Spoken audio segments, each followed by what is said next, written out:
கர்த்தருடைய பரிசுத்த நாமத்துக்கு ஸ்தோத்திரம். இன்னைக்கு நம்ம பார்க்க போற வேத வசனம் மத்தேயு 19 அதிகாரம் 26 வசனம். இயேசு அவர்களை பார்த்து, மனுஷரால் இது கூடாததுதான், தேவனாலே எல்லாம் கூடும் என்றார்.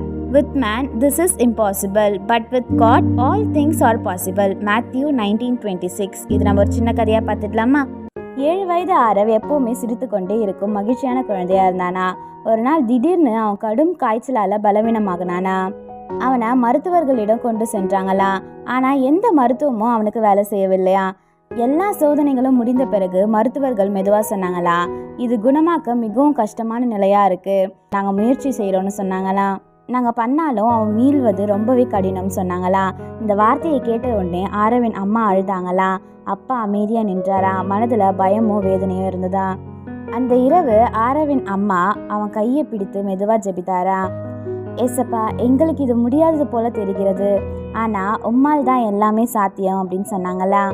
என்னுடைய குழந்தைய காப்பாத்துங்கன்னு சொன்னாங்களா. பல நாட்கள் சென்றுதான் அவர்கள் தினமும் ஜெபித்தார்களா. நம்பிக்கையுடன் கண்ணீர் இருந்தாலும் மனதுல விசுவாசம் இருந்ததா. மெல்ல மெல்ல அதிசயம் நடந்ததா. ஆரவின் காய்ச்சல் குறைய ஆரம்பிச்சுதா. பலம் திரும்பி மீண்டும் சிரிக்க தொடங்கினானா. மருத்துவர்கள் ஆச்சரியமா பார்த்தாங்களா.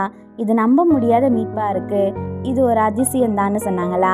ஆரவின் குடும்பத்துக்கு அது யாரின் செயல்னு நல்லாவே புரிஞ்சுதா.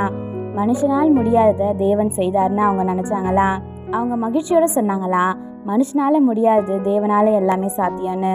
இதே போல மனுஷனுக்கு முடியாதது போல தோன்றும் விஷயங்கள் எல்லாமே தேவன் மேல நம்பிக்கை வைத்தவர்களுக்கு அதிசயமா செய்து கொடுப்பார். ஏசப்பா மேல நம்பிக்கை வைத்தா சாத்தியமாகாதது கூட சாத்தியமா ஆகும். ஆமேன்.